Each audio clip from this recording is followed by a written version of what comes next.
All right, welcome. This is chapter 3. Today we're going to be focusing on, or this week, we're going to be focusing on how we plan nutritious meals and diets. And I want to begin by really diving into the history of how we came about the dietary guidelines and regulations and what is included in those laws. So you see here, we're going to be talking about the difference between nutrient requirements and nutrient standards, and in part one, and we're going to be looking at all the variety of different ways we look at nutritional adequacy for populations, for individuals, and at different life stages or life cycles. So when we look at what is a nutrition requirement, the requirement is the smallest amount of the nutrient that maintains a healthy nutritional status. So it's the amount required to prevent nutritional deficiency. And it's very individualized, as you see here, based on age, sex, general health status, and so forth. And we begin when we look at the very broad policy, when we look at how to set policies and how to set guidelines for populations and nations. Here in the United States, we use what's called the DRIs, the daily reference intakes, and it looks at the broad nutrient standards that most policies are set on. So you see, it's kind of the big black umbrella here. And underneath, we'll talk about each one of these individual, more detailed, more refined standards as we go along. So the first one is the ERA, the estimated average requirement. This is the daily amount of a particular nutrient that is needed to meet 50% of the population's needs for a particular age group, sex group, life stage group. Then you have the RDAs. So this is the recommended daily allowance, dietary allowance to meet the majority of the population, as you see here, 97 to 98%. This might be the one you're most familiar with if you have any kind of nutritional background at all. And you see how it's based on meeting the needs of most of the population. So you see the margin of safety here, the estimated average requirements here to meet 50% of the population's needs, and then the RDA here to meet the majority of the population's needs. And because there are so many uncertainties when it comes to the knowledge base related to the RDAs, in other words, we don't have an extensive, or I guess 100% foolproof knowledge base on the RDAs and broader macronutrients and photochemicals and trace elements and so forth. So that's where the adequate intakes come in, the AIs. This is the dietary recommendations that we just don't have enough information about to set the RDAs, but they're making their best educated guess, okay, based on what research we have available, but yet also taking into consideration we have some uncertainties there. And then this last one has only started since about the 1990s due to the hyperfortification of foods that we see now that really came onto play back in the 1990s. We now have the tolerable upper intake levels, or what I called, I think, way back in chapter 1, the first video there, the Toolies, the tolerable upper intake level. And this is because we are now hyper fortifying foods when it comes to like things like adding caffeine to Red Bull and 5 Hour Energies and protein and everything that is, protein and cereals and jellies and all of these things where we're adding specific macro and micronutrients in higher quantities than what you find in general foods. So the upper limits here are to prevent hyper or high risk to prevent toxicity. The RDAs and the AIs are to a low risk of deficiency. Okay. So, kind of a graphic way of looking at that. When we look at specific energy, the estimated energy requirements, this is the amount of energy that it takes for maintaining a person's current weight. And this is a calculation which we will be doing later on in case studies and when we get to your specific dietary requirements, where it takes into consideration activity level, height, weight, age, and so forth, because there again, that is very individualized. And then acceptable macronutrient distribution. Remember your macronutrients back from chapter one are your carbohydrates, fats, and proteins. And this is what is needed to prevent chronic disease. And this is a general acceptable macronutrient distribution for the three macronutrients, carbohydrate, protein, and fat. And these are based on percentages. Now, as we get further into part two in this chapter, and as we get further into uh, how do I want to put this, different diets that are out there, you see that there's a lot of debate here between the carbohydrate and protein intake. You're now starting to see a shift in higher protein and less carbohydrate in the overall uh, distribution range. So in conclusion for the DRIs, chronic disease risk reduction intakes.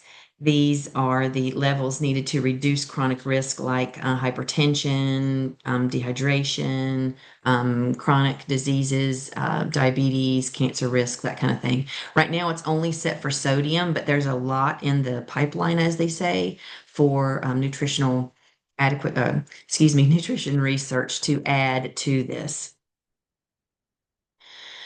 So we look at the DRIs, the ERAs, the RDAs, the TULIs, the EERs, and all of those acronyms that we just talked about in setting nutritional standards. Okay, they are there for a reason to help plan nutritious diets for populations of people.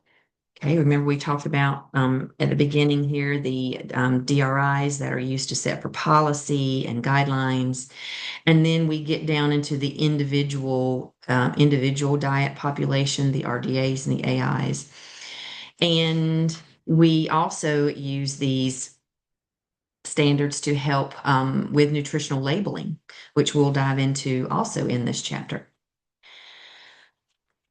Next, we'll dive deeper into the specific food groups and look at the five major food groups: grains, dairy products, proteins, fruits, and vegetables. They all contain a mixture of the macronutrients we talked about, the carbs, the proteins, and the fats. So let's dive a little bit into each one of these and discuss as the major food groups here. The first food group is grains. Or are grains. Grains are, or a grain is a small hard seed that comes from a cereal plant, such as wheat, rice, oats. And the main macronutrients in grains are going to be carbohydrates and some protein. I wish I had a better picture. I need to add a picture here, but when you look at the anatomical structure of an actual grain kernel, it's divided up into three parts. You have the bran, which is that outer husk. You have the inner endosperm, or what's called the starch part, and then you have the inner germ. And when you look at these terms, refined grain and whole grain, that's what they're talking about. With a refined grain product, they have removed that outer bran. They have removed the inner germ and left just the starchy part, just the endosperm, just the internal starch. And that's why oftentimes they go back and enrich it and replace the nutrients that were lost in the the refinement process. The germ within a grain kernel is where all of the fat is. It's where all of the iron and vitamins and minerals, if there are any, but the vitamins, it depends on the grain. And we lose all of that, and you lose the fiber when you refine it. So that's what a refined grain is. It's only technically that one portion of the grain, the starch, the sugar part. Whereas a whole grain, as you see here in bran and whole wheat breads, this is where you have the all of the nutrients. You have the outer husk of the bran, you have the endosperm, the starchy sugar, and you have the germ. So if we go back and look at this picture here, anything that is pure white flour, like your pasta or your crackers here and your bagels and French bread, things like that, are usually going to be refined because they're made with refined flours. Your brand cereals here, your whole wheat breads, your whole grain rices, popcorns, things like that are the whole kernel. So that's what they mean with whole grain. The second food group is dairy products. That includes milk and anything made from milk. So, milk, the term milk is a product that the liquid, the product that comes from the mammary glands of lactating mammals. In today's food world, food products, you'll see things like almond milk, soy milk. Um, they're working on trying to update that definition and legal label requirements of what milk is, because the true definition of milk is the product of a mammary gland from a lactating mammal. So an almond is not a mammal. A soybean is not a mammal. So these are that they're debating now and trying to clarify. It's a liquid product. It's a soy liquid product. It's a almond liquid product. And when you look at the label of almond milk, you'll see there's no milk in it, which is why I know people who are allergic to milk and lactose and milk products drink it, and that's perfectly fine. But as far as quantifying, or excuse me, categorizing quote unquote dairy products, which is what we're talking about now, that is what milk is. So milk includes your liquid milk, your cheeses, your yogurts, your items that come from um, milk. You see here that that term milk, like I just said, now does include food and beverages made from soybeans that are calcified, or excuse me, fortified with calcium. But I suspect within the next 5 years or so, there'll be more um, clarification on that as far as labeling. All wonderful products. Um, just trying to clarify the verbiage there. It does not include what we call cream cheese, cream butter. They are not included in this kind of category of bread, or excuse me, dairy products. They're more considered a fat because they are high in fat. Yes, they're made from dairy, but technically they are considered fats. Still very good for you, still want you to consume them. But as far as quantity, yes, they're made from dairy, but they're technically, there again, that's up for debate, but technically they are not considered dairy. They're considered fats. The third group here is your protein-rich foods. The protein-rich foods are muscle, so meat and muscle from animals, such as your beef, your pork, your lamb, your fish, your poultry. It also includes vegetarian sources of protein-rich foods, such as your dried beans, peas, eggs, or excuse me, your eggs, nuts, seeds, and your things like your tofus and your high protein rich meat substitutes. Protein foods are tremendously healthy for you, rich in iron, zinc, B vitamins, all of the essential amino acids, essential fatty oils that we need. Uh, so you'll hear me talk a whole lot about protein-rich foods as we go throughout the semester. Fruit is the fourth food group. Is fruits are seed-bearing structures of flowering plants. So they include your apples, your pears, your anything that's going to come from a flowering plant that bears seeds. So you can have fruits in fresh form, dried, frozen, sauced, canned, and juiced.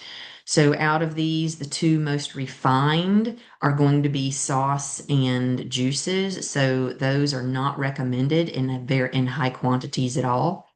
The rest of these are decent canned fruit, frozen fruit, dried fruit, fresh fruit. Dried fruit, that one in moderation because obviously it's dehydrated, so it's going to have more sugar content when compared to fresh and frozen or canned. But we'll talk more about that when we get further into the unit. And fruits are fantastic, full of phytochemicals, vitamin C, potassium, folate. They are awesome. Okay. Vegetables, also equally awesome. This is our fifth and final food group here. So, vegetables are the edible part of a plant. It can be the stem, it can be the root, it can be the flower, it can be the seed. It's the edible part of a plant the leaf, okay? Um, very good, very nutritious. Broken down into subgroups, however, you have what we call starchy vegetables and non-starchy vegetables. Starch meaning the higher carbohydrate content. So your starchy vegetables are your corn, your peas, um, and your root type vegetables like potatoes and carrots. So the ultimate goal, obviously, is to eat a variety, and you'll hear me talk about that a lot. The more color, the better. The more variety, the better when it comes to your planning nutritious meals. When we look at oils or the fat food group, oils are important, and oils are also naturally found in your protein-rich foods, your nuts, your seeds, and so forth. So it's very important to get oils. And you do get them if you eat a good wide variety. Canola oil, it comes from the rape seed or a small seed called a rape seed, and it's called rapeseed oil, but it's marketed as canola oil. And then your olive oils, which have a higher level of your polyunsaturated fats, which makes it more healthy for you. When we talk about fats later on in the semester, we will dive hot and heavy into the different types of oils. And you will hear me not give a bad rap to solid fats. Okay. There are solid fats. Fat is an essential nutrient, which we talked about way back in chapter 1. But there are different kinds. So we'll look at the types of fats, saturated, mono, polyunsaturated fats, and have a deep discussion on those. The main thing is foods with high amount of sugar and high amount of solid saturated fats should be limited in your nutrition planning. And as far as processing goes, okay, the more you process a food, the less healthy it is. All right, so raw is better, fresh is better, or excuse me, raw food, excuse me, don't eat raw meat, obviously, but raw sushi maybe, but so the less processed, the better. And look out for what we call the ultra high processed foods, as you see here. Okay, canned carrots, fresh carrots, frozen carrots. You see here, this one only has one, two, three, four different ingredients, whereas carrot cake, look at the dozens of ingredients here, and you've gone from a fairly moderate carbohydrate food here because remember carrots are a root vegetable, so they're going to be what we call a starchy vegetable compared to carrot cake. Okay, pretty much common sense there, but the least processed the better. Then we dive into diet. This is our last section for this video. Then we dive into dietary guidelines. Next week, you will be doing a case study for the dietary guidelines, which is going to look at you individually. And the dietary guidelines are in the news recently, if you haven't noticed. We'll talk about that in part two. But the dietary guidelines were developed really over 100 years ago. I think back in, if I remember right, back in 1894. And it has been upgraded over the years, obviously, and is usually upgraded about every 5 years since the 1980s. And it's a way of looking at nutritional patterns and nutritional recommendations for the population. Okay, so it's customizable, it's quick bullet points, and it's a way to kind of educate the population on healthy eating. So the previous dietary guidelines that came out in 2020, excuse me, yeah, 2020 to 2025 include these right here. Okay. So eat a variety of vegetables, wonderful. Fruits, yay. Whole foods, less processed. Grains, yes, especially whole grains, limiting the quantity, because they are carbohydrates, natural sugars. Dairy products, focusing on lower fat, yes, but remember, fat is an essential nutrient. Definitely a variety of proteins, healthy oils. Limit your saturated fats, your trans fats, sugar, sodium, alcohol. Yes, great. That is wonderful. The current, but all of this, let me rephrase, all of this has been revamped now. And I'm just going to briefly mention it because, we're going by the guidelines from your textbook, obviously. But back recently, let me see if I can do this quickly. Back in early January, you may have heard, and we're going to talk more about this in part two, how the dietary guidelines for Americans, just back recently as a few weeks ago, has been redone. You see here the 2025 to 2030. Like I said, it comes out about every 5 years. And let me see if I can find them. Here we go.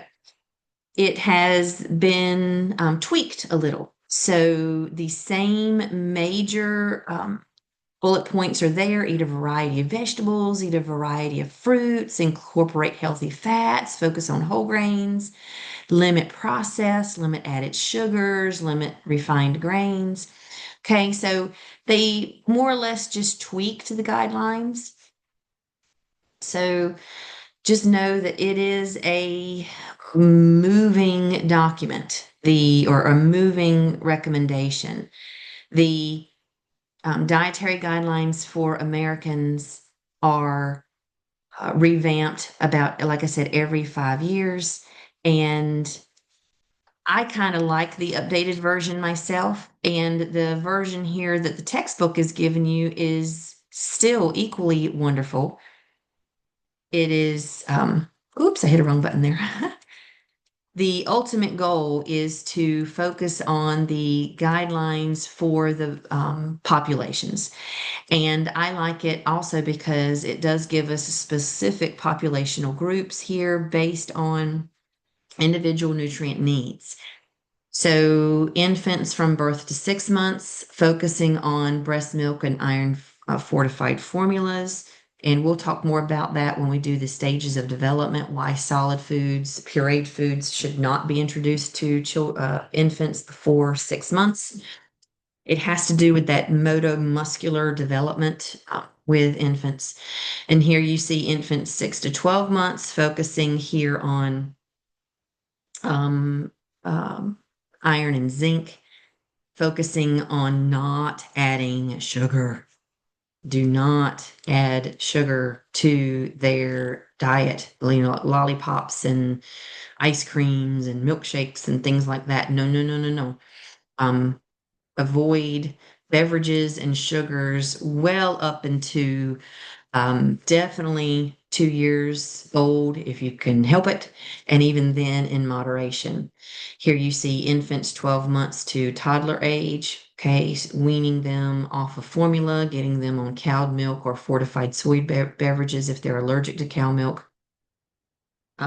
There again, no added sugars. And then childhood children 2 to 18 limit the consumption of there again added sugars. And we'll talk more about that as we go throughout the semester. When you look at females in particular who are of pregnancy age or who are pregnant or who are breastfeeding, you see the requirement here for the essential oils. You see the requirement here for the increased protein intake, the increased iron intake. And um, you see the added of addition of even more folic acid to a minimum of 400 micrograms of folic acid for the neurotube defect deficiency in um, fetal development. Okay. And when you look at the elderly population, 60 years old or older, 60 years old is not elderly, by the way. When you look at older adults, um, focus on protein-rich foods to prevent that muscle wasting and that atrophy of the skeletal muscular systems. So the dietary guidelines are really great. I mean, the 2025 guidelines here are very similar to the current ones, the 2530 guidelines. The only major change that is really current is focusing on less carbohydrates. So, and focusing, increasing proteins and fewer carbohydrates. Okay. Water, water, water, water, water. Drinking water. Decreasing the amount of juices. Now, there again, juice technically is better for you than sodas, but when you look at them, they have very similar carbohydrate intake, okay? And your body sees carbohydrate as carbohydrate, whether it comes from an apple or whether it comes from a candy bar, okay? Um, yes, there's different types of carbohydrate. I get that. There's fructose, lactose, your simple sugars, and we'll dive into all of that. But whole foods whenever possible, okay? Water whenever possible, your sugar-free beverages whenever possible. Nutrient-dense foods, as you see here, it's going to give you your nutrients that you need. And we'll talk more about cholesterol, which is a natural fat, an essential fat really in your body, the trans fats, and alcohol. So I kind of wanted to end right there. Let's see if I can find this table 3.6 real quick. Well, we'll go ahead and end there. Just make sure you look, you can look yourself here on this table 3.6 for your guideline on how to incorporate practical ways to incorporate the dietary guidelines into your meal planning. And in part two, in video part two, we're going to really dive into the history of the dietary guidelines, the history of my plate, and do a little bit of deeper dive into the food labels. Okay, so I'll see you guys there.